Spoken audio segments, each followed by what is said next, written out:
Good morning, good afternoon, good evening, and welcome to ioRadio with your host, Adam Smith. Today's show, I guess I'm being a glutton for punishment. I'm following through on a kind of a promise that I made that I was going to try to open up more dialogues with pro-crypto people and see if we can understand where they're coming from and see if I can reach them and explain to them what our concerns are. There's a lot of contention in the community as to whether or not this is just an utter waste of time or worthwhile in any way. And I can see those arguments and the value in them, but at the same time, I kind of believe that, like, if you ignore crazy people, they're going to just hang out with other crazy people, and then it becomes crazy squared. And I think that's kind of what's happened in our society. There were a lot of people that we just kind of felt, oh, their ideology, their viewpoints were just too toxic. We just don't even want to engage or push back against them. We just want to leave them alone. And so what they did was they found a bunch of other like-minded people, and they became even more radicalized. And I think this is what's happening now with a lot of these younger people that feel disenfranchised, and they don't know what to do. They look around and they see everybody else cheating in society, and they think that's the norm, and they think it's perfectly okay to do that. And I don't know if it's possible at all to try to reason with these people. And you'll find out in today's show, I'm kind of left with, again, why did I do this? But I also think that there's some interesting things. If anything, it's pretty entertaining. Today I talk with a crypto bro who reached out to me when I said, hey, I want to have some more dialogue with crypto people. And he said he's a trader. He's from Estonia. And he claims that he's got like this foolproof method now where he's making a lot of money on Bitcoin. And he's got some pretty far out philosophies, and a lot of stuff doesn't make sense. But it's an interesting dive into these people's minds and how they work. And sometimes it seems like they're just caught in some kind of a little loop that doesn't totally make sense. And I'm just at a loss as to how to reconcile that. If any of you out there think that there's ways of reaching these people more effectively, let me know. Let's talk about it. In any case, this is going to be an interesting conversation. I had a couple of glasses of wine, and I was like, this guy chatted up with me on Reddit and said, hey, I'd like to talk. So I just said, well, hey, fire up Zoom and let's chat. It was a very impromptu, spontaneous thing. And it manifested into an interesting conversation that I'll just let you kind of hear and see what you think. Hello there. You're Matthew? Hi. Yeah. Hey, I'm Adam. Nice to meet you. Nice to meet you. So you're in Estonia, huh? Yeah, it's a very nice country in the Eastern Europe, right next to the Russia. So Matthew, how old are you? I mean, you could be as specific or as general as you want. I am 26 years old right now. Okay, so you're 26. You live in Estonia. Are you in school, or are you out in the real world making your living, or what? I am actually a Bitcoin trader. So that's your job, Bitcoin right? every day. Yeah, I literally just sit here in front of the charts and trade Bitcoin every day. And I'm really good at it, just saying. All right, so how long have you been doing that? 3 years ago, I just closed myself into my own room and said, okay, I can leave from this room. Well, not exactly leave only then, but mostly, I can only leave this room when I know how to trade, because there had to be a logic behind it, right? So I stayed and I traded, and I learned, like, I made mistakes. I've lost tons of money, but, keeping at it every day, not giving up. Here I am. Last 6 months, I've never lost a trade. Okay, so you feel like you've identified the logic behind Bitcoin. Is it mainly Bitcoin that you're playing, or are you playing other cryptos? Actually, my strategy applies to any chart, really. I taught my strategy to one American, actually, and he was 23-year-old policeman. Let me check. Yeah, he's a policeman. I don't remember where he was from in the US exactly, but he said that's so insane. Like, it changed everything for him. Just the idea of how would you approach the markets, right? And it works on every chart. Take anything from the market, anything you can trade. It works. What do you mean by anything? Any crypto? or any No. stock I or mean what? anything, literally anything you can So trade. you have a theory that works with anything. Yeah, like an idea. Okay. I actually just today, a few hours ago, I chatted to ChatGPT about it. I was saying like why it works. Like I explained my strategy just for, how would, how would someone else would, approach this reality of mine. And it explained some things, but it didn't clear enough for me. Or I don't know what I was expecting from it, but, you know, I just I'm good at noticing patterns, really. So I guess that's how I'm very good at it. Since I'm also, I guess, the Forrest Gump guy. You know how he is. He's Okay. like he's like he's focusing on some random task that he has to do, and he doesn't let anything. How would I say? Distract him or some. So he just stands there, does the thing until it's complete. I got And you. for So me, you, it's kind of the same. I got you. So I just sat in the front of the charts every day, focused only on chart. Like it's insane doing this 3 years, in row.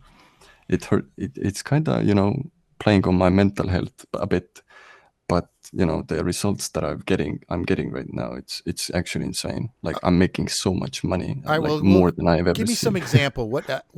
How are you making money? How much money have you made? What are you doing? You don't have to give away any big secrets, but give us an example of what kind of plays you're making and what motivates you to make those plays. There are very specific setups. It's I've tried everything that YouTube and all the people in trading communities that they share.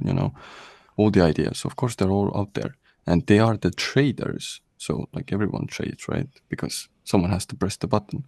So I went with the logic, like what happens most of the time. Like when do the most like the best people on earth who make the most money, how would they press the button the best way?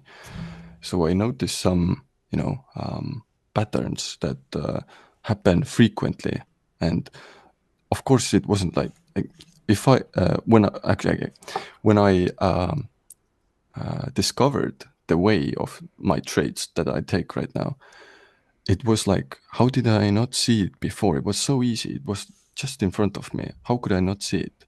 But it's like it's different things coming together and noticing a lot of different things that work on their own a bit, but not all the time. And then you notice all those things and take the best parts of those things and put them together. Like it makes sense that it's the perfect scenarios all the time. But Okay, you're it's very speaking hard. in generalities here, though. I mean, Yeah, can you exactly. give me just a specific example of something that you've done, that we can relate to, other than you're just picking the best of everything and it works? Okay, so my strategy is simple. It's a break of structure, which is a broad term in trading. So pretty much break of structure for me right now that I mean is, let's say a candle closes above the last candle, like the highest price of the last candle, the current candle closes above it, then I know it's a break of structure since there's no price before it. So now this is a break of structure. Now I just count 1, 2, and the second one would be my entry. It doesn't matter if it closes above another, like the candles close above now, or they just inside candles, whatever. The point is So you're when the second following the candle. patterns of buying and selling, and you notice when the selling stops and the buying begins, or the buying stops and the selling begins, and you're kind of marking those points and trying to jump ahead or underneath them. Yes, it's a combination of perfect entries and risk management, and Okay. also Do you preparing think for the future as well. do you feel like what you're doing basically is kind of front running arbitrage bots? Um, I, to be honest, I have no idea why it works. I just Well, but I mean, if there was any consistency to it, it would make sense that you were actually analyzing the pattern of pre-programmed bots than people, right? Because that would be more predictable and more consistent. If you're looking at buying and selling patterns, and you're able to anticipate what they're doing, I could see that being something you could do if it was a bot. If it was an arbitrage bot that was programmed within certain parameters, you would be able to clearly see that, and eventually over time you'd begin to realize, okay, here's where the bot buys, here's where the bot sells, and you could kind of snipe that. I don't know if you could do that with people. I mean, have you thought about that? Are you just front running the bots? As I said, I have no idea why it works, but yeah, of course, I have thought about it for countless of hours. Like when I'm sitting here, of course, I'm thinking about everything and analyzing, like why am I correct? Why should I be correct? And why the move like has to be like this? So I've noticed when trading, there are two things that people do. There are news, which are like more like emotional, and there are structures, very much. That's the only two things. And professionals only trade structures, and other people who don't know how to trade, I guess, they trade everything and usually use their own emotions as well. But you can't be emotional. It's so weird to be like. It's actually very weird. Like my life has changed so much. Like I'm thinking differently. I'm literally different. It's like the trading has changed me. Like all those losses that I had to learn from, like it's really weird. Very weird experience. So how much money have you put into this, and how much money have you taken out of it? Overall, I've lost like 20K. 20K in USDT or USDC? What do you trade? Well, pretty much USD, just USD. What exchange are you using? Right now, my big account is on Bybit, and my challenge account, which is a bit smaller, where I do like all the trades that I want to take with no emotions at all, since it's not like I'm already in peace with this money, that if I lose it, I don't care. But the account is right now like 20% profit in 2 weeks, the whole account. And my trading is very conservative. Like I'm using 1 to 5%. On this challenge account, I'm using 5% per entry. And even now, I even scaled a bit back. So when the price isn't in my exact entry where I really want to enter, then but I'm expecting the price, let's say, to go down, but it's not in the perfect place. I just enter with 1%. If it goes up, another, and until I have 5%. And then when it breaks out of this, then I know what to do further. Is this mainly Bitcoin that you're using? Yeah, only Bitcoin, since I understand it the most. Okay, so basically you're day trading Bitcoin, and your objective is to siphon liquidity out of the market, right? As we all do. Yeah. So, well, some people, I wouldn't call day trading investing. Day trading is you're siphoning liquidity out of the market. You're taking advantages of the rises and the falls. You're buying low, you're selling high, you're buying low, you're selling high, and you're siphoning liquidity out of the market. You're not actually investing. You don't give a shit what happens with any of the stuff you're putting into. You're just taking advantage of the ebbs and flows. Whereas traditional investing, you might buy into a stock and hold it and see returns with dividends and stuff like that. So again, I don't have any problem with it. I'm just qualifying it. And this is one of the reasons why I feel that Bitcoin cannot go significantly higher now, because we're at this late stage in the game where there's people like you who are working to make sure that it can't really go too high, because every time it bumps up, you siphon liquidity out of the market, it goes back down. Do you recognize that your function is antithetical to what the Bitcoin maxis are claiming will happen? There are many things that you said, but first of all, when I trade, well, let's say the price for Bitcoin, let's say the money is infinite. The US dollar, all the fiat is infinite pretty It's much not because we infinite, don't know. though. It's not. Well, It's well regulated, and it is okay, limited in okay, supply. It may not necessarily be managed responsibly sometimes, exactly. That's but what makes it it's infinite. not infinite. And to say it's infinite is erroneous. It's not. It's not infinite. Okay, okay. Well, of course, it's like it's regulated and everything, but my conspiracist mind thinks like if the central banks are privately owned things, they're not official, like government is where we They elect are, people. though. They are officially. The central banks are managed directly by the government, but there's a level of autonomy that they enjoy so that they will not be politicized. Exactly. Yeah. For a European central bank, I know it's you cannot even try to influence those people that lead the central bank in Europe. There's like how would I say you know like constitution in countries, and in companies there are constitution, or how they operate. They Mm-hmm. write down everything, so that states that different things, that they are pretty much their own like small government inside a government pretty Mm-hmm. much. So they have they're not influenced by anyone else. So, It was actually in Latvia, like in south of from us, there was actually a case where the secret police arrested a central banker, but they couldn't do anything since he's like he has like immunity or some well, sort of thing. obviously, in every in all these scenarios, you're going to find people that have a lot of power and influence that have protection and stuff. I mean, that goes Mhm. without saying.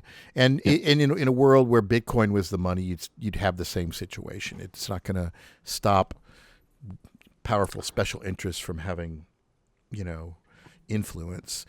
But let's yeah. get back to your trading. So Okay. you're day trading Bitcoin. You're following these things going up and down. How much money have you made?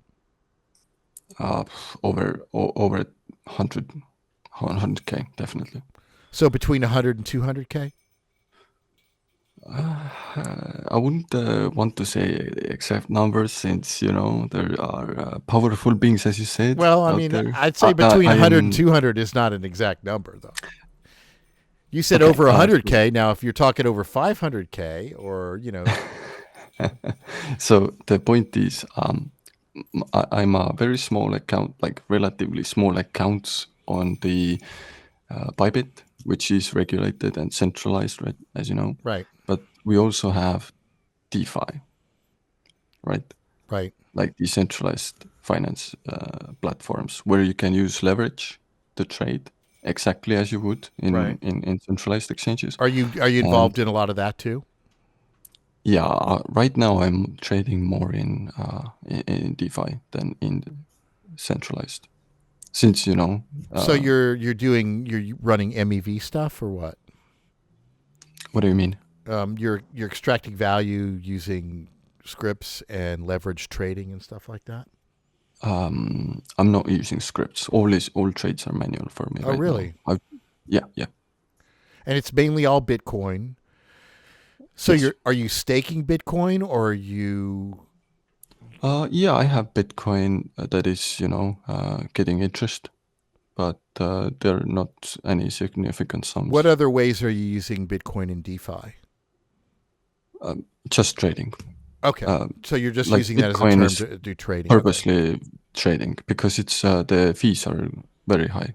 It's it no, if you are sending billions or millions, then of course the $5 is nothing. But if you're doing small amounts, then it adds up.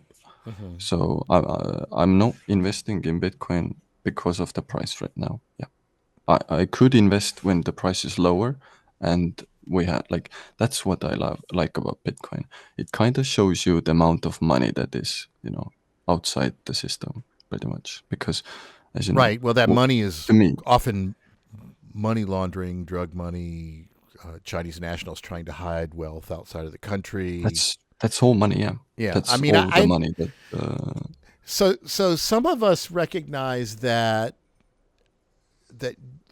participating in this market helps prop up some of these unsavory industries. I guess that's not an ethical concern of yours. You really don't care what the source of the money is, as long as you can siphon some of it off. And is that... That's really interesting idea, actually.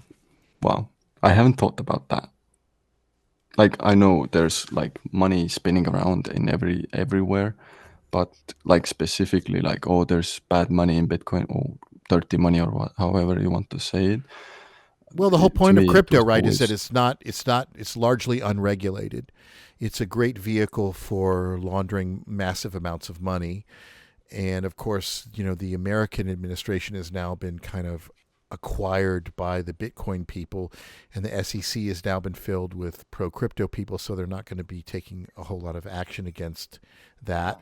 So there's almost like a little bit of a green light for the money launderers to be able to use the network a little bit more without worrying. And I mean, I look at crypto as the pulse of dark money. Now, originally, it was Mt. Gox and buying and selling stuff, and now I think it's expanded to sanctions violations, human trafficking, cyber terrorism. That's rampant. If you're playing in this market, you're adding liquidity to these dark markets. You don't acknowledge that? I mean, you're not funding orphanages. You know what I mean? It's not like the Red Cross is being funded from Bitcoin. You could. I mean, you could. Yeah, theoretically you could, but there's no real advantage for a legitimate company to do that. Yeah, it's literally the same. You could do anything. It's like it's not literally the free same. Money for everyone. It's not like it's free for everyone. But I understand your point. Like, bad things could be done with Bitcoin if there's liquidity, so people can exchange. Are being done. Of course, but and of course, there's bad things being done with fiat as well, but it's a little bit more regulated. Yeah. That's no excuse, though. Exactly. So what are you gonna do with the fiat then? First of all, if you have a solution, what do we do with the Bitcoin then? Of course. Well, my situation is relatively simple. I'm a software engineer. So when somebody says Bitcoin and blockchain can do this, this, or this, I want to qualify that. I want, show it to me, prove it to me. And I've researched all those claims, and they don't jive. There's nothing that blockchain does that's better than any non-blockchain technology. Actually, there is. All right. Okay. Tell me what blockchain does. I guess it's the only one then. What is it? It's free for all. Free for all. Like, anyone can join. There's no Swift banking system is the main system for West right now, right? They if they don't like you, I don't know who can revoke your access to banking, but they can do it. Okay, so you think it's free for all because it's just code and idea. Because access to the network is gatekept in traditional finance, and it's not in crypto. Is that a good characterization? Okay. Well, let's that's the only thing. All right, let's evaluate that. So in order to be able to access crypto, you have to have access to the internet. You don't think the internet is gatekept? You don't think that internet service providers can refuse service to people? They can. They can stop you. You don't think that nation states can restrict who has access and what they do on the internet? They can, because they're maintaining all of the infrastructure, the rights of way, the undersea cables. They're regulating the airwaves. Any nation state, I'm sure even in Estonia you have what we in America would call the FCC, the Federal Communications Commission. We have an agency that is tasked with determining who has rights to what frequencies. If we didn't have government regulating the airwaves, then anybody could create their own broadcast transmitter, and they could block or jam anybody else's wireless communications. So without centralized authority regulating that and determining who can use what frequency and who can't, you couldn't have wireless communications. Same thing with all of the networks. So that's all gatekeeping. That is all access with permission. So if you have a technology like crypto that is a parasite that sits on top of that network, it absolutely is subject to the very same gatekeeping. So I don't think you can really honestly say it's free for everybody. Okay, that's a very specific example. Yeah, specific examples are great ways of illustrating points instead of vague abstractions. I understand. Yeah, I understand your point. But it's as long as you can get into the network. It's pretty easy to get into the network. Or That's internet, called the right? Nirvana fallacy. If you set a set of conditions upon which your premise works, then absolutely it will work. You know, if I have a magic wand that can shoot lightning into the air, then I could do all kinds of cool things with that. If we preface it with a special condition, well, if you can get on the internet, then of course you could have that. Well, yeah, of course. But but that's not realistic. You know, in the real world, you can't assume everybody has unfettered internet access because we know there are gatekeepers out there and there are restrictions. If you're in a country where they suddenly decide they don't want Bitcoin, they can issue dictates to probably a handful of top level ISPs that control 90% of the traffic and say block this port, which is Bitcoin's port, and that's it. Bitcoin goes down. Does it block 100% of it? No. But if they can block even half of it, they render the network largely unusable. And that's the problem with these decentralized networks. I understand. They have to be able to advertise themselves to other nodes on the network. And if a nation state that controls the infrastructure upon which the network resides says, we don't want them, they can render it not practical to operate. Now, just because we don't have any examples of nation states employing that doesn't mean they can't do it. If you know anything about computing and network administration, you know that if you control a router that supports X number of people, you unilaterally can determine what they can see and what they can't see with just a few commands to the router. That can just as easily be done on a nationwide scale with the tiny little ISPs that there are. I am actually information specialist, information technology specialist by trade. So you understand that we're taking a lot for granted, all of us. We take for granted that the internet is always going to be there. We take for granted that we're always going to have electricity and we're going to have running water and all that. But these are all things that are provided by centralized entities, the big evil things that we feel are unreliable and corrupt that we can't depend on. But those are the same things that provide the infrastructure that our alternative decentralized system depends. So there's a kind of a contradiction there, right? I mean, do you recognize that? It's pretty hard to word my answer for you. Like you spoke a lot of different, things together.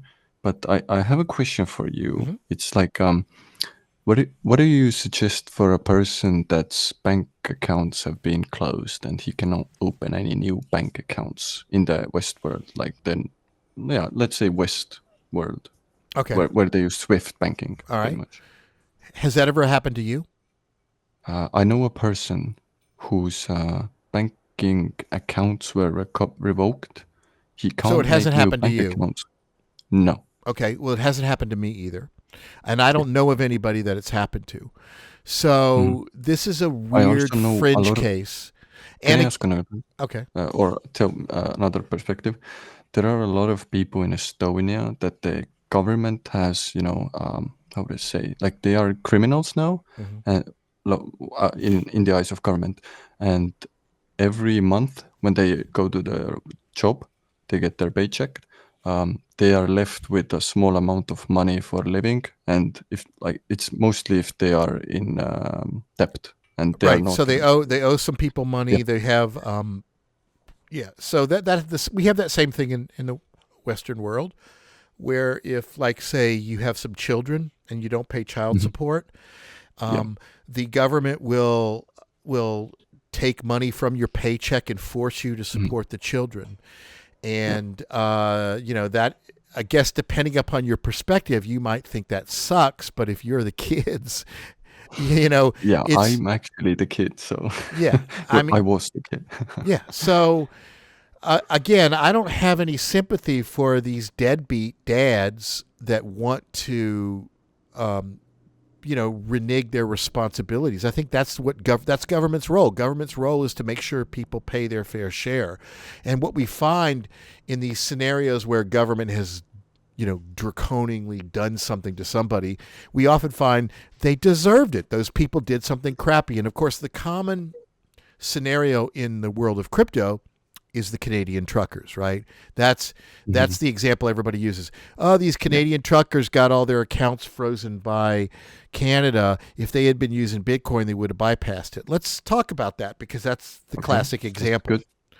So first off, these Canadian truckers, or as I like to call them, trucker pussies that were afraid of getting a shot, that didn't believe in science, that didn't think vaccines mattered, that thought they should have the freedom to cross into other countries and infect other nations and not have to answer for that. They, little whiny babies, didn't like that, so they would park their trucks and block major thoroughfares and interfere with the natural services that a country was doing to take care of its people. Those are terrorists. They're domestic terrorists.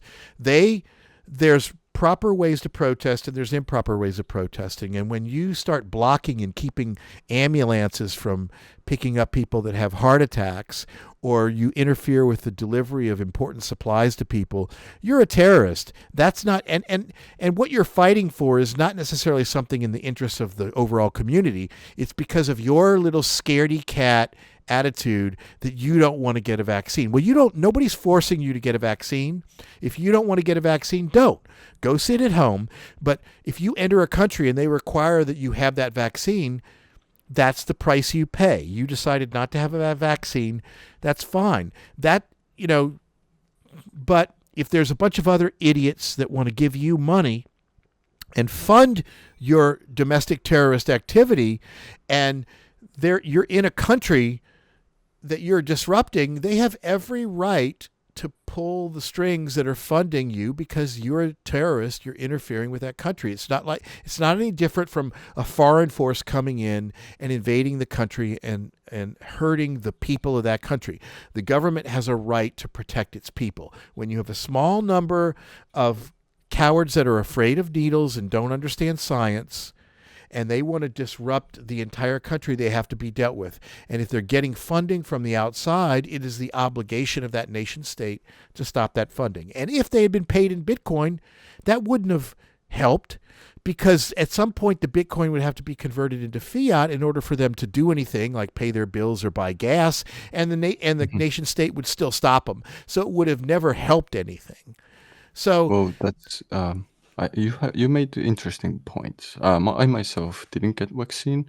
I had to sit at home. I did, since there was nothing else to do, since I couldn't go anywhere. So it was interesting that I was forced in order to participate in the. Nobody forced you to get the vaccine, right? So you didn't get it. Now there were maybe repercussions. It's just like in America. Exactly. Like if you want to send your kid to a school. If you want to send your kid to a school, the school may require that you have a measles vaccine and a rubella vaccine. And if you don't have the vaccine, you can't go to the school. And that's perfectly reasonable. It's not your fault, the school's fault, or government's fault. Those are the rules, and they can make them. There's a difference. If the school is made with the money that is forced from you, so you are forced to pay, like taxes, and then they use it for the school, then it's not okay. No. Hold on. That's another bullshit argument that taxpayers have the rights to dictate precisely what their money goes towards. Okay, let's say you pay $5,000 a year in taxes, right? And you don't want that $5,000 going to a school that requires you to vaccinate your kids. Okay, fine. Here's what you do. Just imagine that your $5,000 is not going to that school. problem solved. Your $5,000 is going to the interstate highway that you drive on every day. Okay, you use that. There's no conflict of interest. Done. Problem fucking solved. You don't get to pick which public institution you think your minuscule tax dollars goes to in order to fund you. That's bullshit. That's selfish and that's entitled. The fact is that we use resources each and every day that all of our tax dollars over our entire lifetime couldn't subsidize. 1 foot of interstate probably costs more money than most of us have paid, but we use these highways each and every day. It's the good of everybody. You can't pick and choose which public institutions you don't want to support. You do that through voting for representatives, through the process, the democratic process, and setting your priorities. That's a rampant problem that we have in America with the conservatives. They seem to think that since they pay taxes, anything that's funded with taxes, they can dictate what those entities can do. And okay, I don't have kids, right? So I can argue I don't want any of my tax dollars going to schools for children since I don't have any children. But then again, I use a lot of other resources. That's fine. The money goes to schools for people with kids. But overall, I'm part of a healthy community. I like the fact that children are being educated so they're not robbing me on the street. It all works out in the end. We can't pick and choose what and if you do have a problem with, say, a particular government program, you lobby your representatives for it, but you don't act like you have a right to shut that down because you don't believe in it. You are one person, part of a big community, and we all can't have everything we want. That's what politics is. It's the art of compromise, right? Sure. Yeah. Politics is compromise, of course. But so if the government is seizing somebody's bank account, I would look at that on a case-by-case basis. Yeah, Crypto definitely. bros love to single that out. Well, what if the government, and again, most people never deal with that. And if you do deal with it, chances are you did something wrong and it's relatively justified because the government doesn't just take people, stop people from opening up bank accounts. Now, there are some arguments where I actually can sympathize with people. For example, let's take sex workers. Okay, I believe prostitution should be legal and it shouldn't be criminalized. Whatever people want to do why with is their it even criminalized? Yeah, I mean, I believe that whatever you want to do with your body, if it doesn't hurt anybody else, that's between you and them. It's not something the government should get involved in.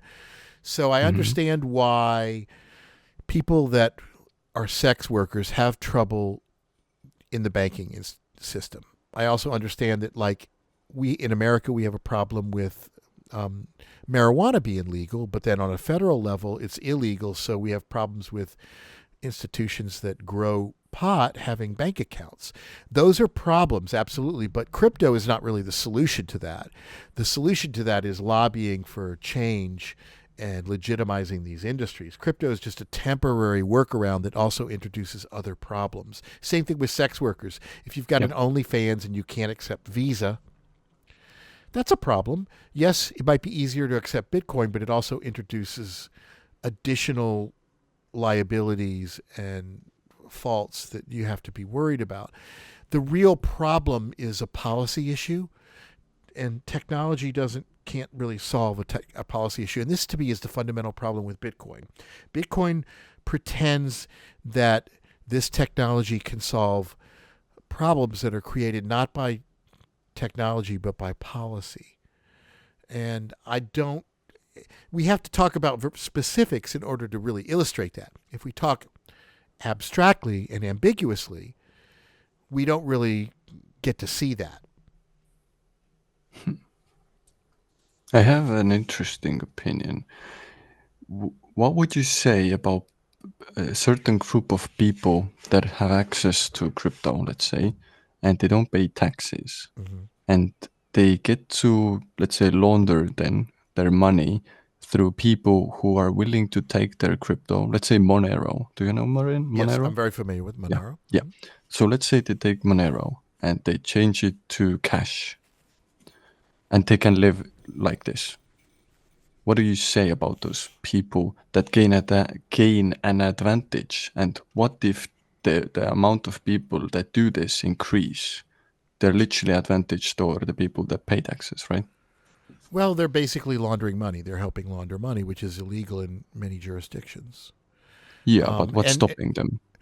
If they get cash, they can live their life. They can do anything they want, even if they want to, let's say, build a house or get some assets. They just, make it legit. but the process of getting cash exposes them to liability. So you could trade Yeah. in crypto, and as long as you're trading tokens for tokens, you're kind of a little bit safer. But once you try to cash that out into fiat, you cross a boundary where the authorities can monitor and KYC you. And the thing with crypto is that, it's a relatively new technology. There's a lot of debate and argumentation and fighting over whose jurisdiction it is to do what. And we've got a lot of jurisdictions like El Salvador and other countries where, the management of these countries is not necessarily totally kosher, and they're playing these games and they're allowing people to launder money more freely. There's no guarantee that that's going to continue in the future.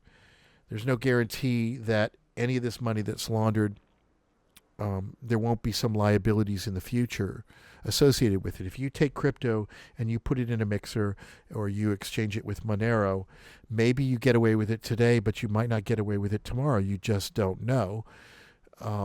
And the more money you're dealing with, the more liability and attention you possibly draw. If you're dealing with a couple $1,000s, nobody's probably going to care. You're going to be under the radar. Same thing with taking crypto at a coffee shop. It's relatively safe. Nobody's going to come down. But if you're, say, Tesla, and you're taking crypto for vehicles, $30, $40, $50, $60, $100,000, you're going to catch more heat for that. And there's going to be authorities that are going to be monitoring that. You're going to be liable for being accused of money laundering. So there's different levels of it. Just because you can get away with it today doesn't mean you can do it tomorrow. Of course. But they still can do it, Maybe they can, maybe they can't. Maybe they could do it at this level, maybe they can't. But governments have to control the money situation, because the money situation in taxes is what keeps government going. And I know that crypto people think that's like a vicious, evil cycle, but that same cycle is what maintains the infrastructure upon which Bitcoin depends, provides electricity, and makes sure that the wireless communications work and satellite communications work. So you can't have it both ways. You can't bypass the government and defraud them of tax revenue and then expect them to just ignore you doing that and not be able to pay for the maintenance of their infrastructure. Either they're going to go after you, or their maintenance of the infrastructure upon which you depend is going to crumble. But either way, things are not looking good if you bypass them. Okay, but I have an important question now. What do you suggest for those people that are in this situation, that they don't want to give their tax dollars to government since they don't agree with the government in any way, like whoever All right, is stop in right power? there. So when you say you don't agree with the government in any way, do you agree with getting running water? Do you agree with getting electricity? I expect my company that provides water to do that. Yeah, well, your company can't exist without subsidies from the government. It's not totally privately funded. Almost all of these utilities are partially, if not mostly, subsidized by the government. They're using government's right of way. They're using the military to protect and enforce all these different things and make sure that everything is secure. They're using the government regulation of the airwaves and stuff like that. For example, you may have a telco company that you pay for your phone bill, right? But that cellular phone works because the government has an agency that protects those airwaves. And if somebody else sets up a rogue transmitter that interferes with your cell service, the government takes action. And Yeah, that makes sense. so if you don't want to pay taxes to the government, if enough people do that, the whole system breaks down. You lose your cell phone, Exactly. you lose your communications. So while you might not like the policy of one element of the government, you also need to realize that the government does a whole bunch of other things. And believe me, I am in that situation, being not a fan of the current regime in America that Trump has done. I am totally against him and what he's doing. And Hmm. but I refuse to say my government is corrupt. I say that particular administration and his particular cronies are a problem. It, I would love to not have my tax dollars go to them, but at the same time, Oh, I can't really control that. But my tax dollars go into the government. The government provides everything from wireless to running water to power to all these kinds of things, flood protection, navigable waterways, yeah. highways. So this is the disconnect that the crypto people have. They seem to think, oh, I don't like what this one thing the government does, therefore I don't want to support the government at all. You can't Hmm. do that. You have to support it or the whole system comes crushing down. If you don't like a policy, the best way to approach that is not via crypto, it's by lobbying, running for office yourself, getting in there and changing things, or finding Of course. somebody you believe in and working on their campaign. Yeah, that is one of the best actions. So you're doing your day trading and you're making good money. Yeah.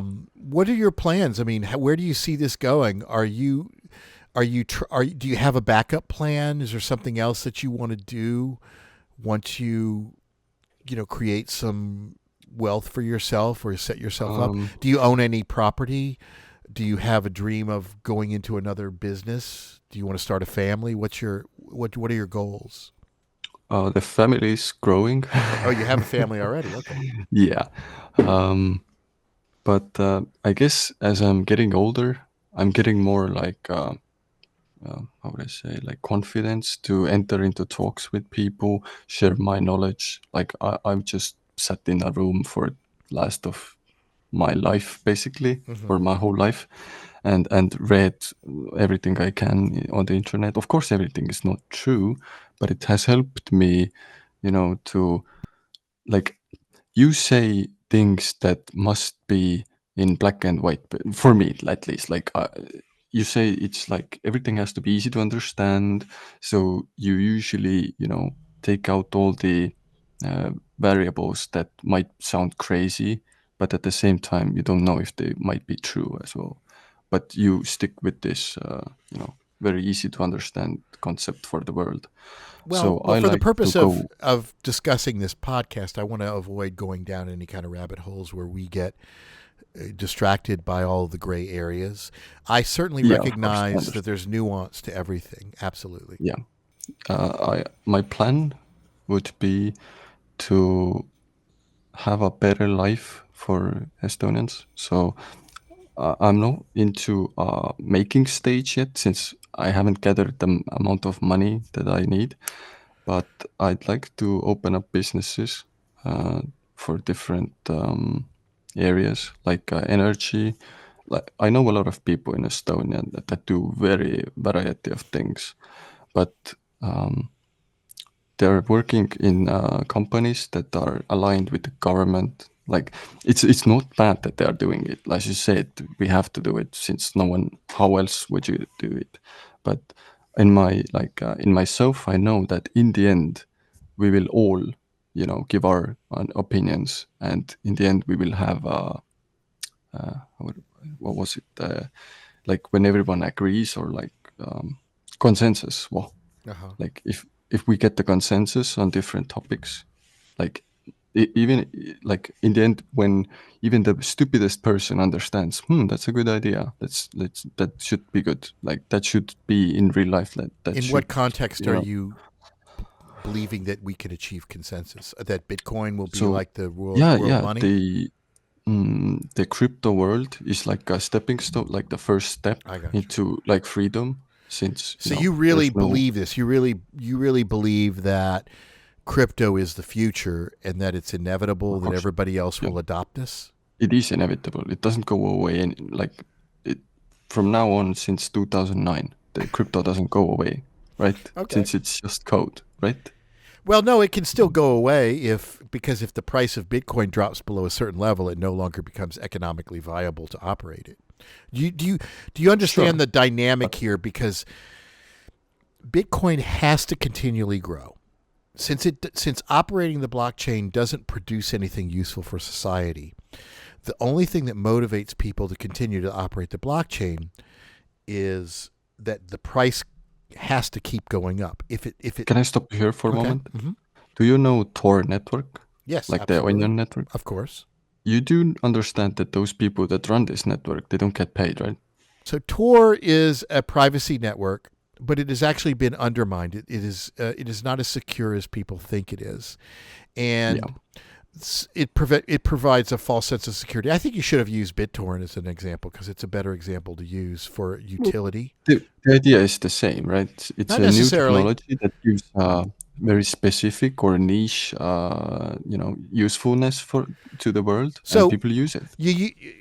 the reason why people use Tor, right, is it's probably the same reason people use VPNs. They want to kind of mask where they're coming from. So it's for privacy. The problem is that the Tor network can and has been undermined. If you control enough exit nodes, you can undermine the privacy. So it doesn't. That's the problem with it. Doesn't necessarily people don't get work. paid. Yeah. So that's why the government can do it. They have unlimited money. Right. You understand. Yeah. So they have a lot of money. I don't understand where the parallel between that and Bitcoin is. But Tor, I would argue that Tor isn't as useful as people think it is because it can be undermined in its primary function. Like, I mean, of course, you can be targeted and found out if they really want to, but since CIA and all those have the the nodes that they can correlate your So why use Tor? Chances are you're using Tor because you're doing something illegal. Now look, if you fully believe that you want to do things illegally and you want to use these tools, I can't argue with you. They are helpful in committing illegal activities, but I can't cite that as a legit use case because I don't want to endorse illegal activities. Now, I recognize there are some scenarios where, quote, something illegal might be an appropriately moral thing to do. I would also argue that's the exception and not the rule. If you live in a horrible regime that is incredibly oppressive, then the moral thing to do might be the illegal thing to do, but that's the exception and not the rule. But even if you're in that situation, let's say you're in a regime that has stifled all freedom of speech and is oppressing everybody. Absolutely, you want to use Tor. You want to use all of these resources to bypass their restrictions. But so your own. But you're not solving anything. You know what I mean? You're just getting around it. You still exist in this oppressive situation. And the real problem is you need to get rid of the oppressive situation. So I feel like it's not a solution. It's a workaround. And it doesn't fix anything. But it helps until it's resolved, right? Yeah, it helps. It helps until it's resolved. But so Bitcoin helps as well until it's resolved. For criminals in exactly the same way that but Bitcoin doesn't necessarily. There's no moral high road with Bitcoin. No, I'm sorry. There's so few examples where Bitcoin would be the superior choice for any kind of moral activity. I can't even think of one. I can't. Maybe I'm just libertarian because I don't care. I mean, people do bad stuff anyway, and there are other people that try to stop it, and I'm good with that. Right. I'm giving people more freedom to transact. I am several decades older than you. And when I was your age, I had the same kind of attitude. The world's fucking unfair. I see these people not playing by the rules. Why should I play by the rules? Fuck all of that. Yeah.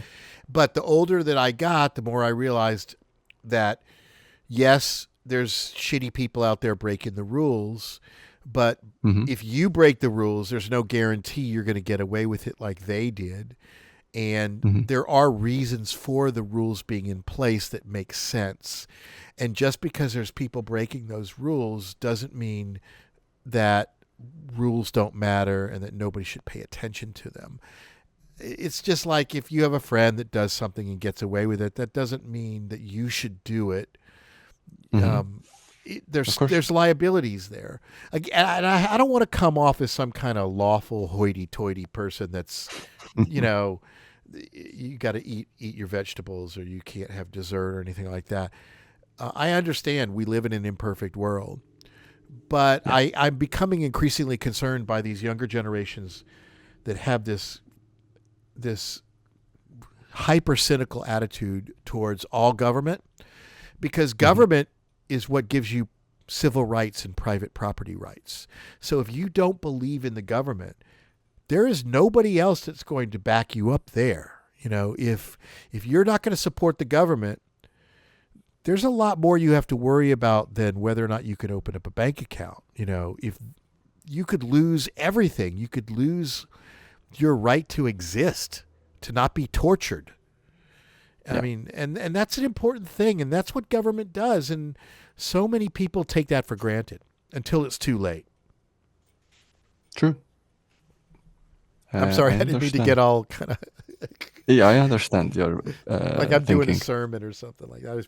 I'm sorry. I perfectly understand your thinking, and that's why I'm thinking like how, like, of course we know that government might be good for, you know, those things that you pointed out, but they also, you know, there are the human aren't perfect, right? Yeah, and And there's government definitely is messed up human. things, but I don't know if Yeah, exactly. technology is a solution to that, or even that it's a reliable workaround. That's In my opinion, technology is, since, you know, social media gave all of us a voice. Like before social media, anyone on the street, if you if a lot of people heard you, that was, you know, pretty good. Right now, anyone can put anything on the social media, and anyone pretty much can see it, your ideas, and the ideas are bulletproof. all right. Well, hold And on. No, you said you're 26. yeah, Okay, so you probably grew up with the internet, right? You don't remember yeah. a time where there wasn't an internet. So, Well, when I was really young, there was no phones and internet around. But about, yeah, in 2008 or 2007, I got my family got a computer, okay. and since then I've been online All right. pretty much all So the time. so 2008 is that's a long time into the internet. The internet was probably Yeah, around 10 plus 15 yeah. plus years by the time you got onto it. Well, So internet was around in 70s and 80s too, yeah, right? right. At least in US. Right, but the public started really adopting it in the very early Yeah, yeah, 90s. yeah.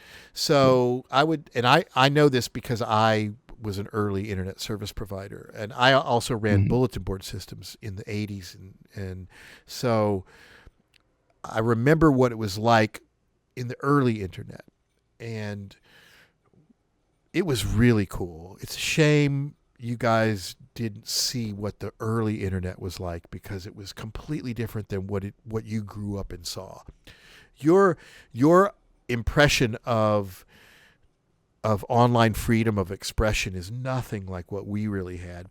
By the time Uh, you adopted the internet, you got to choose between walled gardens. You know what I mean? Like, you grew up where there was a Facebook, and there was a MySpace, and there was a GeoCities, there was a Google or whatever.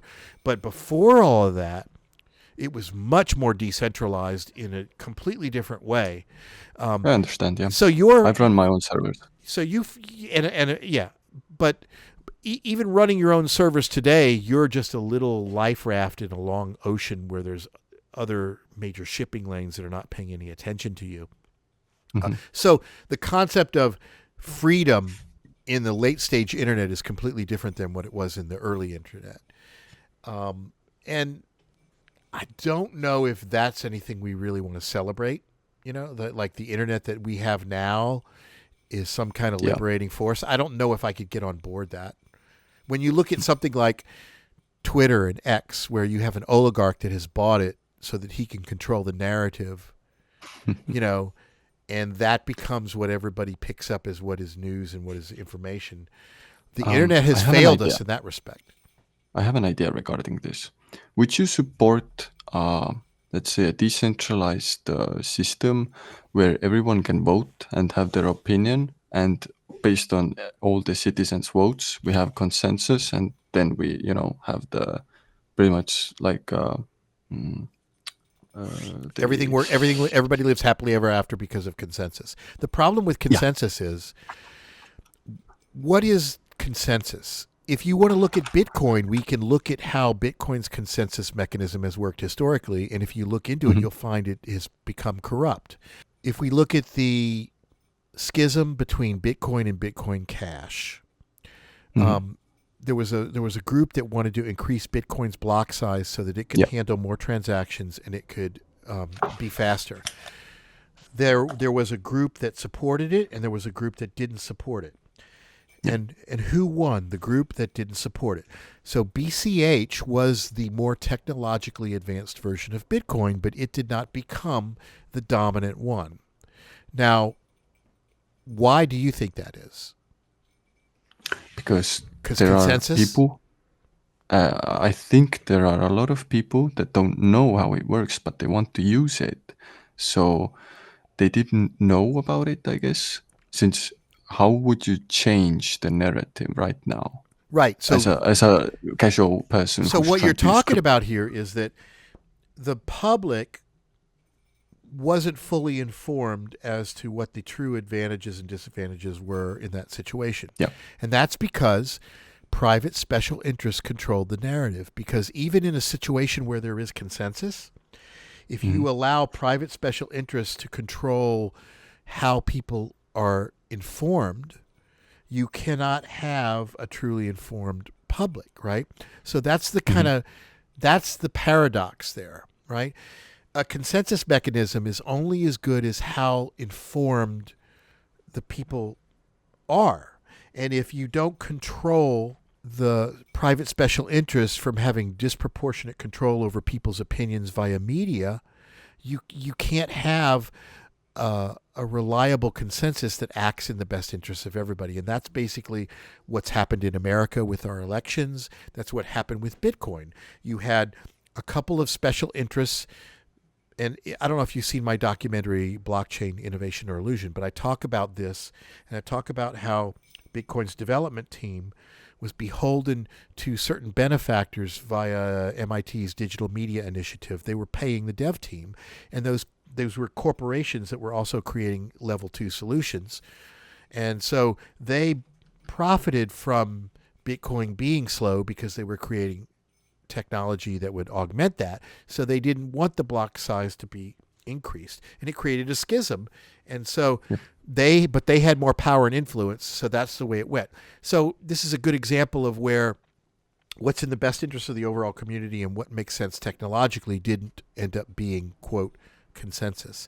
There are going to be certain entities that have power and control that can affect everything downstream, even if you think it's fair, it's not necessarily fair. Do you know what's good about it? Like the Bitcoin? Let's say we don't like what it is right now.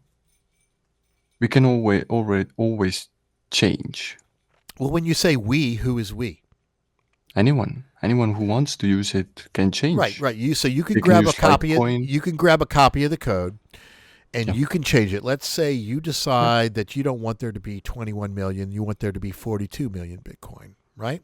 So you create a version of the code that has 42 million max, and you bump the blockchain rewards up. Okay, so now you've done that. But again, how do you get the world to use your new code? That's where that power and influence comes in. Create a company that uses it. Yeah, you create a company that uses it. You tell your 47 friends. You go on your social media and you promote it, and you influence approximately 87 other people to buy into it. Meanwhile, private special interests like Brian Armstrong, who runs Coinbase, or the head of whatever CEX you're using, they decide they don't agree with you. They have so much more power and influence than you. You can't possibly succeed, and you don't have the way to reach the masses like they do. The CEO of True. Coinbase can call all the major media and say, I'd like to do an interview. And they could be on Forbes, they could be on Fortune, they could be on MSNBC, they could be on CNN, they could be on BBC. And they could say, hey, ignore that fork that Matthew has created. He doesn't know what he's doing. Our system is the best. And that's the end of it. No, you know what I mean? You cannot compete with that. Since it doesn't go away. Sure, it doesn't go away. Well, there's still Bitcoin Cash out there. There's still Bitcoin Satoshi's Vision, and people are using those things. They are using it, but it doesn't have anywhere near the traction that BTC has. Sure, you can do that, but can you get consensus? That's just the point I'm making is that the concept of consensus in the world of decentralization seems noble at face value. But when you recognize that in order to achieve consensus, you have to have power and influence. And power and influence is something that the powerful and the influential wield that your everyday person doesn't. You could be the most righteous, you could be the best developer, you could create the best version of this code, but your narrative will be drowned out by the narrative of these private special interests. So what you run into... But it doesn't mean it goes away. It doesn't go away, sure. So but you never become... There's always a chance that everyone can adopt it. However long it takes. Of course there's a chance. There's absolutely a chance that Bernie Sanders could become the president of the United States. But guess what? The powers that be have made it so that... Bernie Sanders could die before, he's elected, but Bitcoin doesn't. Or like the code doesn't die. But you understand how unrealistic your dreams are when you apply it to real world situations. There are people that have tremendous power and influence, and you can cling to this notion that I'm righteous and that I still have a chance, and you have a chance, but that chance becomes increasingly less and less likely in the real world when you look at what you're up against. And this is the dynamic that Bitcoin promised it could transcend, and what we find out when we look at real world cases, it cannot transcend it. We're still subject to powerful special interests manipulating things to get their way. Bitcoin doesn't bypass that at all. And you can't give me an example of it. We can cling to that dream that, all right, I'm going to create this great version that's going to be better for everybody. But if you don't have a way of convincing the masses to adopt your new code, you're dead in the water. Until they adopt it, because it's better, right? And this is why us critics consider you guys more of like cult members and religious people. I understand, yeah. Because you have a cult-like one decision away, dedication to this concept that transcends logic and reason. All I care about is what's likely to happen. And I can appreciate what it is you believe in, but at the end of the day, I have to see some logic and evidence that it's practical. If not, then I'm hitching to a wagon that's not going to go anywhere. Yeah, maybe it's not appealing right now, since the crypto is very hard to use for the casual person, and even crazier is the point that when you have to be really precise, like when you send money or you send your coins to the wrong address. There. Yeah, exactly. You are responsible, and that's the biggest. It's like a double sword. Like it's very good, but it's very bad as well. Right. Most Americans, most people don't want to be their own bank. They don't want to be their own dentist. They don't want to be their own plumber. They want and that's why the government doesn't go away. Right. Well, we all need the government. We absolutely need it. If it went away, we would all be crying like little babies. Oh my God, what do we do? And that's the problem with crypto people. They just don't fully understand. They haven't thought this thing through. But as long as the good ideas stay and they are improved upon, it will eventually change, because there will be a moment where there will come an idea that is so good that you can't deny it. Absolutely. Maybe I don't have the idea to give you right now, like what's exactly going to change the dynamic. That's called disruptive technology. When somebody comes up with an idea of a better way of doing things that's undeniable. Can you say Bitcoin is disruptive? It's not. Technology? It's not disruptive. No, How because come? you can't enumerate a single thing that it does that's better than existing technology. Well, for me, it's I can store my wealth in it and know that No. I am responsible for it, and it's You're pretty storing, safe you think as you're of storing your right now. wealth in it, but what you're really doing Yep. is you've traded your wealth to somebody else for some magic beans. Now, you Mhm. think these magic beans are worth a lot of money, and maybe you could sell them today, maybe you could sell them tomorrow, but there's no guarantee that you could sell them next week because these Okay, magic tell me a beans are part of a reason. market that is very, very fragile. It's very I fragile. understand. I understand. Now, you want to Can you? believe, obviously, you need to believe if you've got a lot of money in this magic beans. But remember, your Okay. liquidity is gone. You don't own X amount of money. The only way you know you have money is once you sell the beans. And here's the problem. This Hmm. is the big thing that us critics say. When this market finally collapses, it's going to be very, very rapid. It's going to be, there's not going to be any time for anybody to get out because the people that have gotten most of the liquidity are going to be long gone and there's not going to be anything left. When this thing goes, it's going to go. It's going to drop by like Yeah. 80%.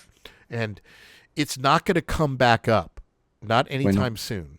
Now, I know you guys don't believe that, but I all the believe signs it are could there. go 80% down or even to zero, but I believe it doesn't stay zero. Do you know why? Yeah, because there's always people out there that'll believe that Jesus is Lord or Xenu is Lord or Thor is It's God. not relevant what you just said. I asked specifically, like, let's say it's code. Okay, Bitcoin is code, right? Uh, Everyone can see the code. It doesn't go away since there are always people around the world running a computer Well, you take that that for granted, they'll processes. be running that computer. If it's no longer economically viable to waste Well, your energy running Bitcoin, it'll go away.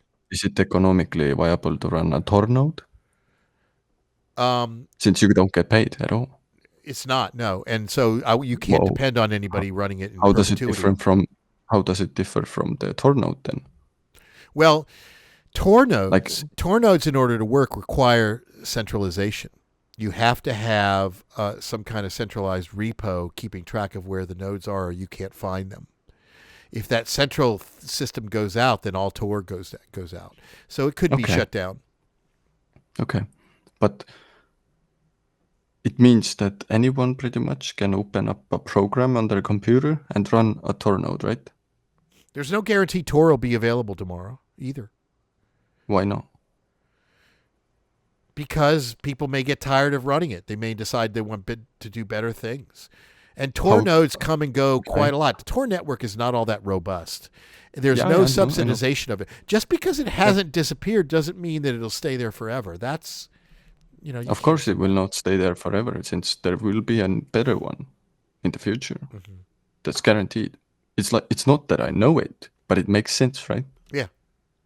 So, but right now, Yeah, I'm not saying that Bitcoin would ever disappear completely. I think it'll always be around. But I think at it's some impossible to disappear well, no, Bitcoin. it's not The only way impossible. It's Bitcoin totally disappears, possible. Come on, don't even say that's factually incorrect. It is how totally come? possible for Bitcoin to disappear. Okay, I'll There's say one reason why it 30,000 could disappear. cryptocurrencies that are running off Exactly. Bitcoin's If a code better that crypto have comes in and disappeared. nobody uses Bitcoin, then yeah, Bitcoin disappears. But it doesn't. The Bitcoin itself doesn't disappear. Yeah. The code that it is right Yes. Yes. now No. No. No. No. No. accepted as If Bitcoin. the blockchain stops Yeah, changes. operating, Bitcoin disappears. If there is no blockchain nodes to query to find out who owns what, your Bitcoin disappears. Yeah, but And this is the thing that's that that's the bothers me about problem. Bitcoin is But Satoshi said it was a peer-to-peer electronic cash system. It's not peer-to-peer. Bitcoin is peer to middleman, peer to middleman. Without those middlemen running the blockchain, there is no Bitcoin. You can't check to see what anybody's balances are. So yeah, peers never talk to each other. So even in the white paper, it's not completely accurate. okay. Well, that makes sense. Now, But I get that you're involved in this, and you need to believe it's always going to be around, and maybe it will be, but there's no. a good chance that it It's probably not won't. my idea. It's not what I want. It's just what I've noticed, or like what I understand. Maybe I understand wrong, but my understanding right now is that Bitcoin doesn't go away. Like the code stays. I know the code. If the code stays, if I run my computer, the code that runs the Bitcoin network, then I know it never goes away. Well, it And could go away. I can save the bit. Well, of course, if the The the blockchain sun can shoots be the altered and modified. If it gets to a point where, let's say, the price of Bitcoin drops so low that okay, interest wanes and you have a yep, small number of people operating the blockchain, it yep. becomes economically advantageous for somebody to 51% attack the network if it's smaller. Yeah, of course, And of course. or if the network becomes so inconsequential that it is on and offline, then suddenly you could have multiple versions of the blockchain, different people running different versions that are not True. compatible with each Yeah, other. There's so true. many weird ways in which Bitcoin That's the could risk. Yeah, prove to be unreliable. yeah, Because there is no central authority, there's no accountability.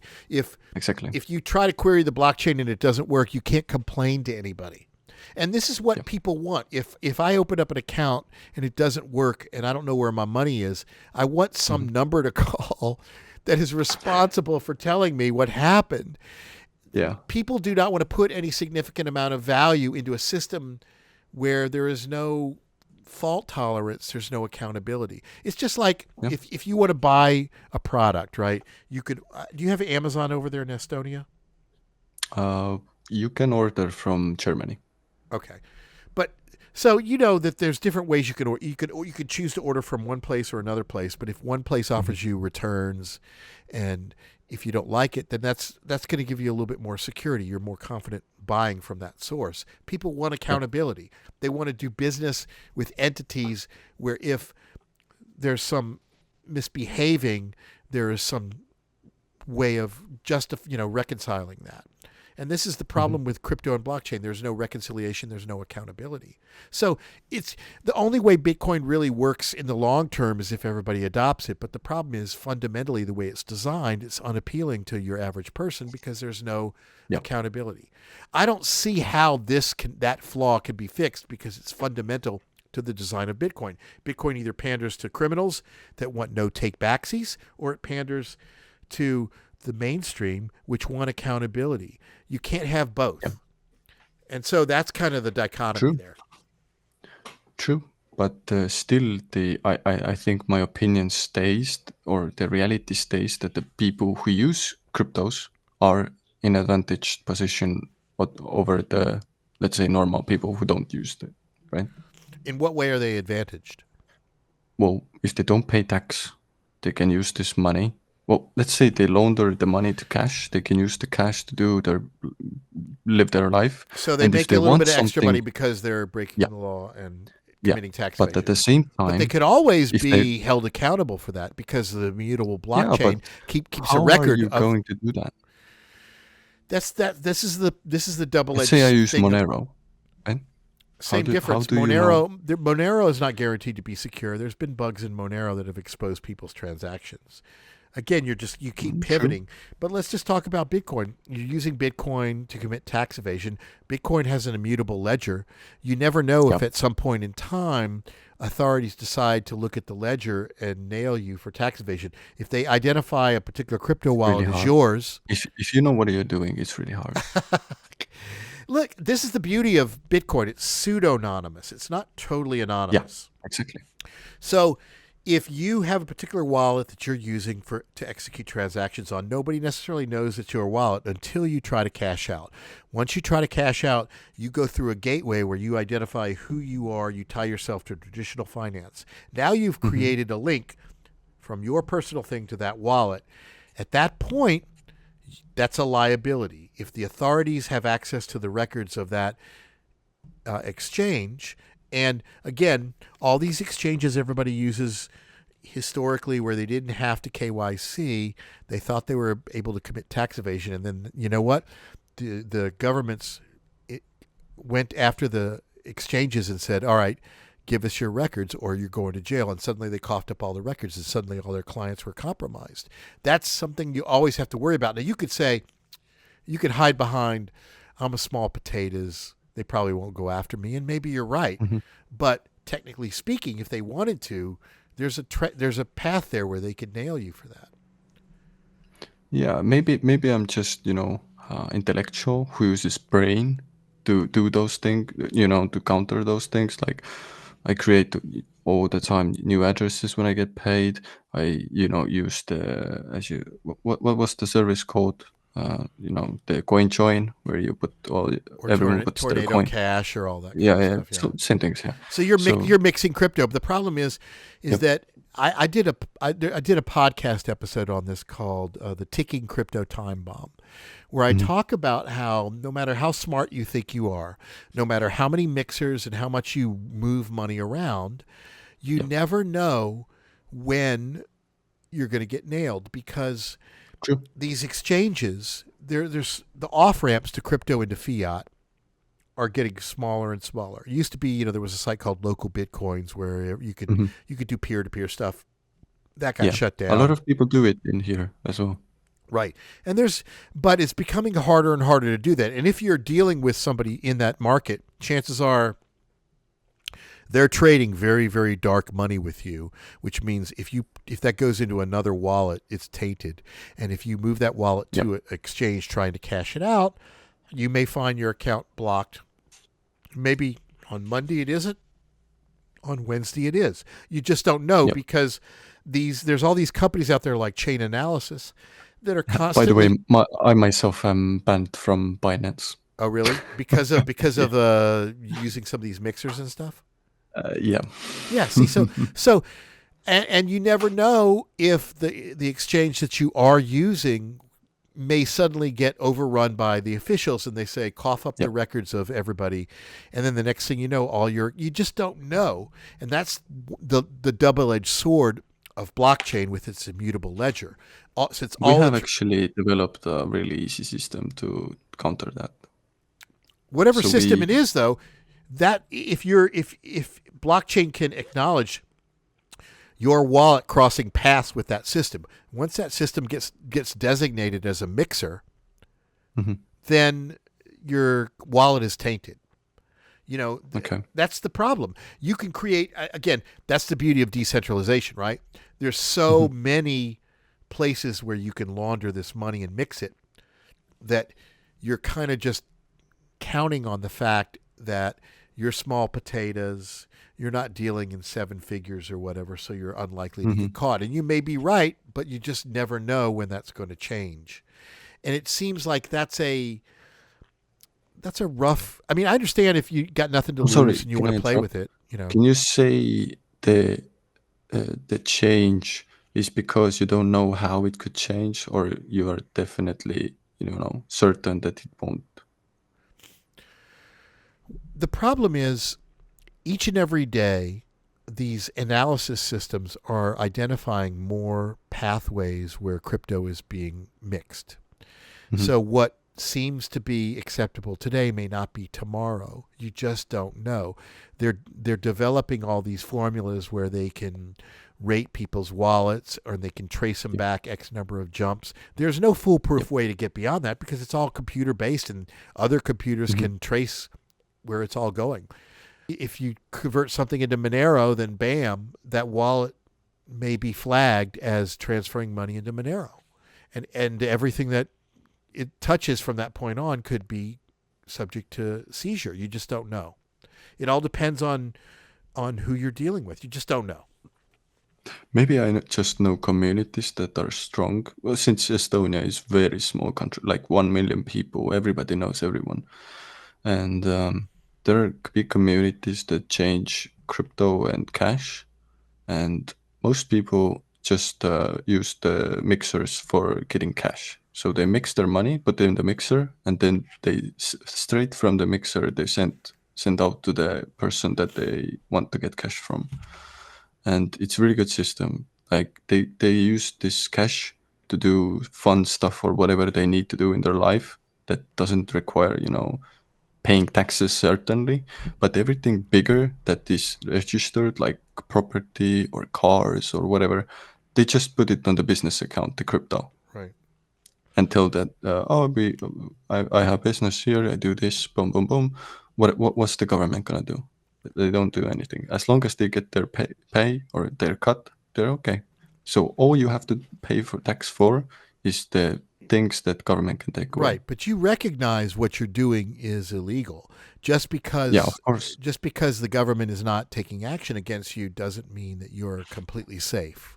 And Of course. you know, But will that's they and we all attack do a that, lot right? of people? We all get in our car, we violate traffic laws, and we all get away with stuff on our daily thing. We speed faster than we should, and we're all taking chances, and that's a part of life. I recognize that, Hmm. but the more chances you take, the more liability there is, the greater the chance that something you're going to get caught, and the more transgressions you do that are of a more severe nature, the more risk you're taking. And everybody's risk tolerance is their own to bear. I mean, I know it sounds kind of lame that like I'm not suggesting every behavior everybody has to do is completely lawful, but there are reasons these laws are in place, and they make more sense than they don't. And if your reason for existing is to try to game the system, you may find that the system has been around a lot longer than you, and it's dealt with more Hmm. clever people than you, and that you might not be able to get away with what you think you can get away with. Some people will, but at Hmm. the end of the day, there's other people that are just living life a little bit more ethically that Yeah, might end up ahead of you. I don't. Do you ever think sure. about that? Yeah, I've thought about it a lot.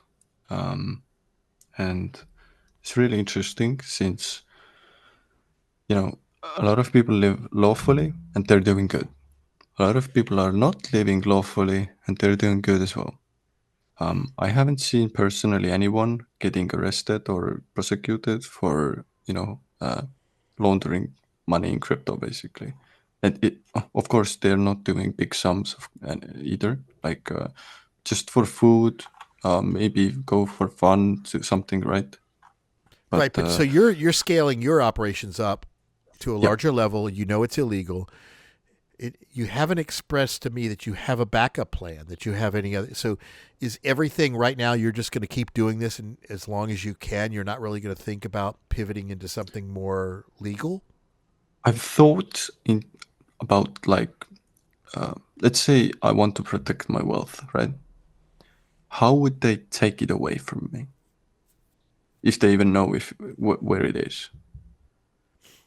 Well, I mean, Since if you get arrested and they say we know Mhm. you have this much money, cough it Okay, up, or but you're going to how? get 80 years. Sure, you don't have to cough up your keys, but then you can spend Mhm. the rest of your life in prison. Yep. I mean, that's an interesting choice. I would cough up the money. I Yeah, don't rather than prison.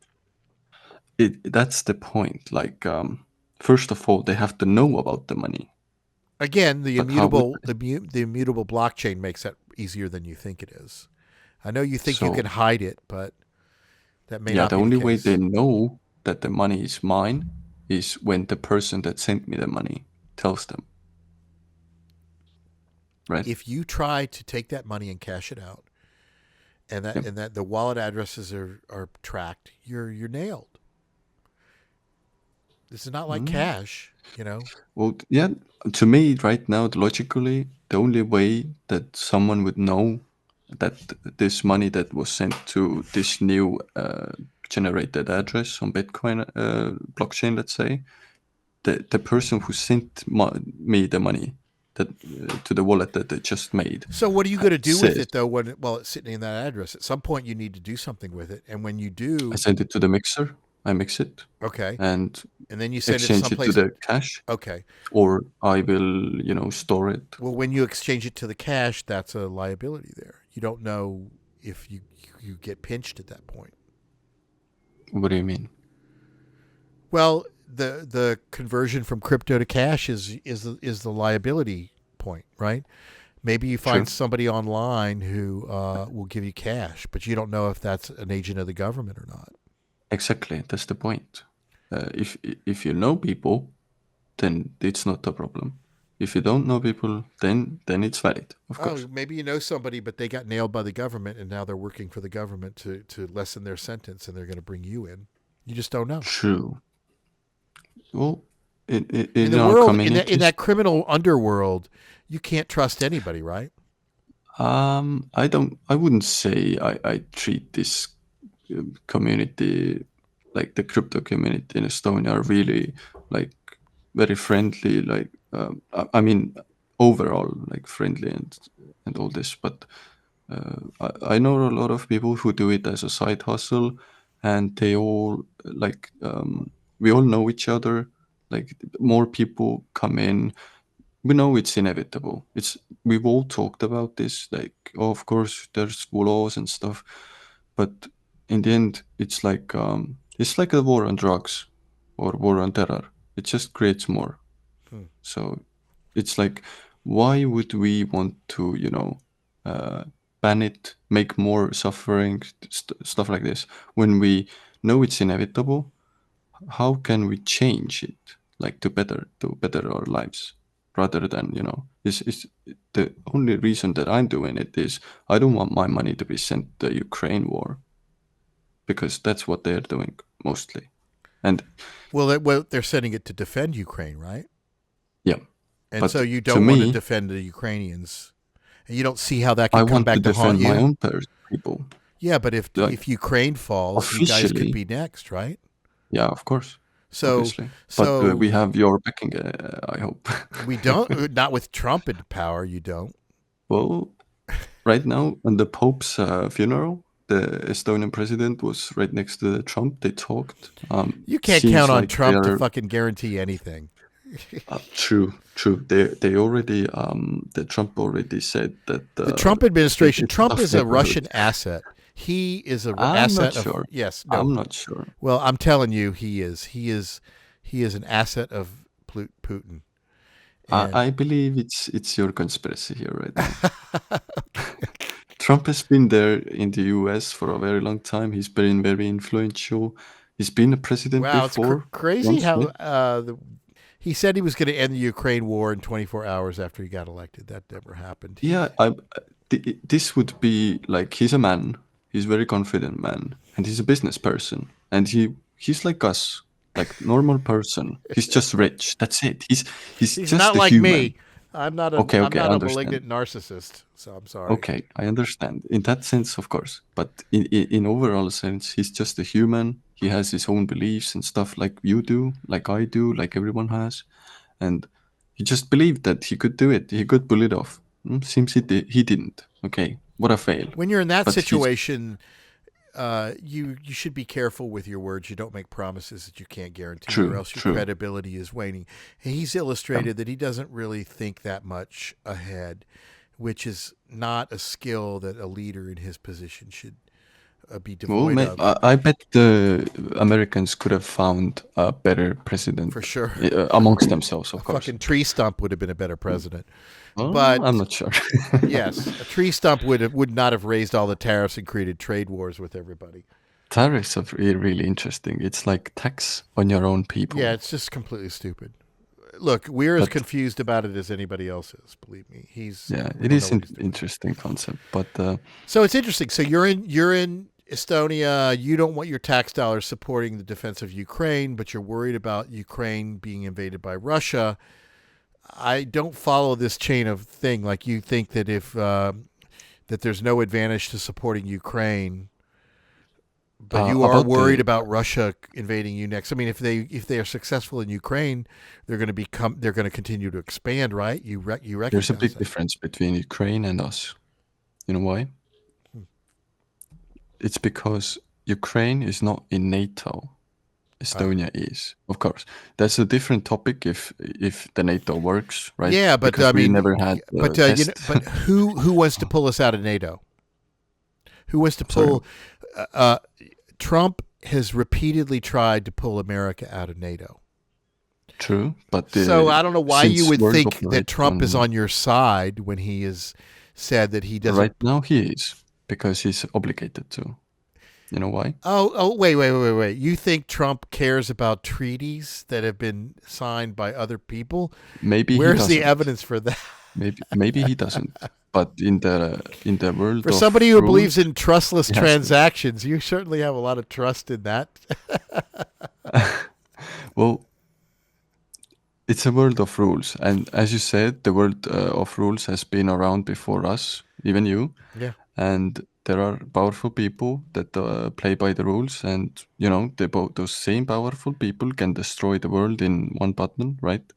So they have to abide by rules, and I believe all those governmental contracts that like NATO and the the European Union and all, like maybe even the what's the China, Russia, India, BRICS, well, Uh-huh. like all those things. I think, and even in the history, there are a lot of pacts and everything that they are abiding by. Even if it falls, then I guess it had to fall, and we will convert to Russian side. And you Okay, so don't you're want that, just right? cool with that. I guess. I mean, I don't have a choice as a small country, and I'm in the how would I say, like pretty much US dictates how our future is gonna be, basically. Really? Of course, not That's only interesting. US but UK and Europe as well overall. But let's say Interesting. I'd like to believe that NATO is working. So let's assume it is. Well, my advice to you guys is, maybe start creating a bunch of factories that manufacture MAGA caps. Those big red caps that say "Make America Great Again." That might be your best bet to get Trump on your side. Just start mass producing those baseball Um, caps, the red ones that say "Make America okay, Great Again." what about this? America has about 7,000 soldiers in Estonia right now. What do you think about this? Um, I don't have any particular opinion one way or another. I guess it's part of NATO, right? Right? So I guess let's But assume that but I NATO but I is don't working. assume that Trump won't sign an executive order tomorrow withdrawing all those, because that is Yeah. one of the things that he does as chief of the armed forces have the ability to do. Well, I So guess if he does assign, or rather, it depends sign on the who executive order who to buys withdraw who from. buys more of his Trump coin. Probably determine how he handles it. So maybe you guys should save up your money, buy a bunch of Trump coin, and then go to that dinner at Mar-a-Lago and like corner him like Zelensky Well, did and go, "Hey, can you do me a favor? I bought this much of your coin. Pull all the American troops out of Estonia, or put I more think in it." you put Trump on a bit of a pedestal, like he's the very, very only guy who can make decisions, but he's not. He's Well, he's not the only one. ideally he's not, but it seems like he is making a lot of decisions Of course, it seems unilaterally. since We're all in the same boat, man. You guys don't have any idea what the fuck America is going to do tomorrow, and neither do we. yeah, I didn't yeah, vote for this exactly. guy. I don't know what he's up to. We're all waking up every morning going, "What the fuck happened today?" But anyway, I guess we should probably wind this up. But Matthew, it was fun talking with you. Yeah, it was interesting. And let's continue this dialogue. If you've got some other ideas or anything else you want to talk about, just send me a little note. I know it's super late for you, and it's getting late for me now Ah, too. it's all right. I usually go to sleep at this time. Well, good luck for your trading. I actually got out of with profit, right, with the trade when we talked here. So All that was right. nice. Well, good on that. Again, I understand why you guys are doing it. I just feel like I I understand you may feel like this is your best opportunity to create wealth and value. Um, Yeah, I'm and just doing what I I can. can't tell you that you're wrong, but I just think that there's liabilities here that make this a less than ideal thing. And I think this whole market is very fragile. And just keep that in mind. That's all I would say. Yeah, I'm very aware of the risks and everything, but still, my strong belief is that Bitcoin, or rather any crypto, any code, it doesn't go away. There's always a guy out there with a computer that is running. As long as we have internet and electricity, which we probably do, since if we don't, we have bigger problems, right? Right. So I believe, yeah, it doesn't go away. And if you know how to take advantage of that, I mean, if you're not cheating, you're not trying, as some guy said. So in the process, of course, if you are extracting resources and stuff, it would be ethical or even morally right to, use this money to do good in your communities. Right.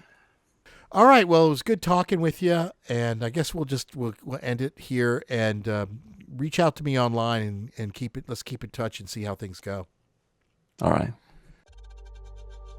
Once again, I want to thank everybody for tuning in and listening, and be sure to subscribe to both the YouTube channel as well as our podcasts, which are on all the major platforms: iTunes, Amazon Music, Spotify. Just search for ioRadio, and you should be able to find it. Or you go to the website, ioRadio.org. You'll find links to all of the podcast platforms and everything like that. And be sure to visit the YouTube channel. It's YouTube/American Screen Video. You can find a link to that at our main site, which is ioRadio.org, or the site for my documentary, which is called Blockchain Innovation or Illusion. That's at blockchainii.com.